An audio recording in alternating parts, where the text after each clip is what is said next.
બોટાદમાં આવેલ નવો બનતો બોટાદ તુરખા રોડમાં વિવાદ। બોટાદ ખાતે બોટાદથી તુરખા જતો રોડ નવો બનાવવાનું કામ શરૂ કરવામાં આવેલ છે। આ પહેલા આ રોડનું કામ સને 2010ની સાલમાં કરવામાં આવેલું હતું, પરંતુ હાલમાં આ રોડનું કામ આડી અવળી માપસાઇઝથી કરવામાં આવતું હોય તેવા અહીંના રહીશોના આક્ષેપ છે, જેથી મધ્યરેખાથી શરૂ કરવામાં આવે તેવી અહીંના રહીશોની માગણી છે। આ નવા બનતા રોડ અંગે આ વિસ્તારના રહીશો દ્વારા કલેક્ટર શ્રી R&B તેમજ નગરપાલિકાના ચીફ ઓફિસરશ્રીને લેખિતમાં રજૂઆત કરેલ છે, પરંતુ તેનું કોઈ નિરાકરણ આવેલ નથી અને હાલમાં રસ્તો ખોદાણ થયેલો હોય લોકોને અવરજવરમાં ખૂબ જ મુશ્કેલી પડે છે।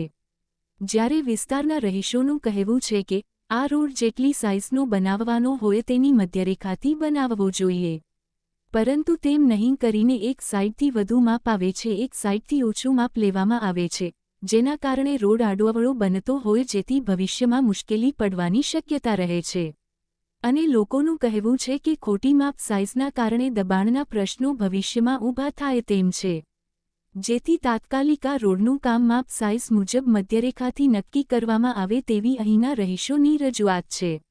જ્યારે અહીંના રહીશોએ લેન્ડ રેકોર્ડ કચેરી, કલેક્ટર સાહેબ, R&B શાખા તેમજ નગરપાલિકા આ તમામ કચેરીઓમાં લેખિતમાં રજૂઆત કરેલ છે, તેમ છતાં કોઈ નિરાકરણ આવેલ નથી।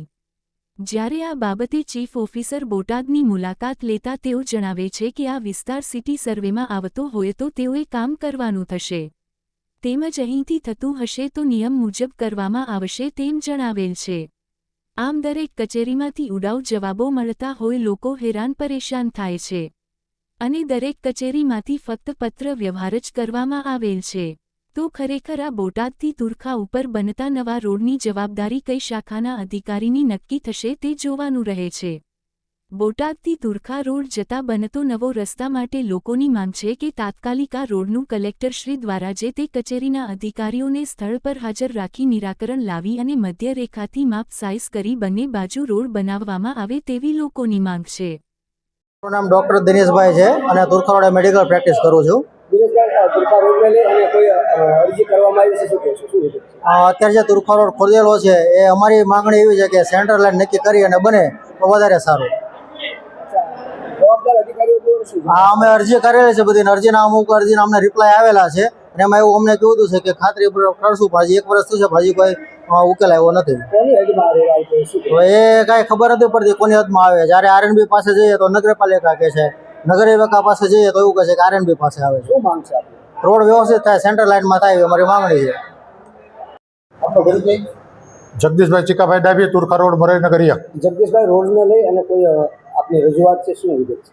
રોડ તુરખા રોડનો અત્યારે નવો બની રહ્યો છે, તો તુરખા રોડ 2010માં બન્યો હતો, તો અત્યારે 16 વર્ષે અમારો તુરખા રોડ બનવાનો વારો આવ્યો છે। તો જે તે સમયે બન્યો 2010માં, તેથી આ સાઈડ ઓલી સાઈડ, આ સાઈડ ઓલી સાઈડ એવો આગો પાછો બનેલો છે। તો અત્યારે અમારી એવી માંગણી છે જે તુરખા રોડ છે એ મધ્ય રેખામાં બને, આગો પાછો ન બને, જેથી લોકોને હાલવામાં સરળ પડે અને રોડ મોટો બને। તો અત્યારે જે ખોદાણ કામ કર્યું છે નવું, એ જૂના મુજબ કર્યું છે, તો અમારી એવી માંગ છે કે મધ્ય રેખામાં ખોદાણ કામ કરી અને તુરખા રોડ મધ્ય રેખામાં બને। અધિકારી દ્વારા કેવા જવાબ આપવામાં આવે છે, શું છે? અધિકારિકામાં જો મેં નગરપાલિકામાં પણ 3 અરજી કરેલી છે, તો નગરપાલિકા એવું કહે છે કે આ અમારામાં નથી આવતું, R&Bમાં આવે છે। તો R&Bમાં પણ મેં 3 અરજી કરેલી છે, તો R&B વાળા પણ એવો અમને જવાબ આવે લેખિતમાં કે આ અમે કરશું, એમ ના નથી પાડતા અને કરતાય નથી। શું માંગ છે આપણી? આપણી માંગ એક જ છે કે તુરખા રોડ સેન્ટરમાં બને। કલેક્ટરમાં મેં અરજી કરેલી છે, કલેક્ટરે મને જવાબ આપેલો છે કે મેં કરશું એમ લેખિતમાં।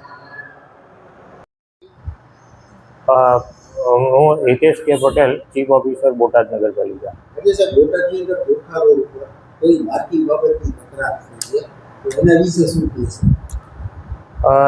એની જે મેં સંલગ્ન અમારા જે નગરપાલિકાના ટાઉન પ્લાનિંગ શાખા જે છે એની પાસેથી જે રીતે પ્રાથમિક માહિતી અત્યારે મેળવેલી છે, તો એ રોડ અત્રેની કચેરી હસ્તકનો નથી અને એ ઉપરથી એવું ફલિત થાય કે જો એમાં સિટી સર્વે કચેરી દ્વારા માપ સાઇઝ મેળવવી પડે, અથવા તો જો સિટી સર્વે કચેરીની લિમિટ બહાર હોય તો DILR કચેરી મારફતે માપ સાઈઝ કરી અને એ કાર્યવાહી આરએનબીએ કરવાની થાય. એના પછી જે નગરપાલિકાની જવાબદારી છે જે આ માર્કિંગ નક્કી કરે, માર્કિંગ ક્યાંથી નક્કી થશે? એ વિશે હજી પ્રાથમિક માહિતી મેળવેલી છે.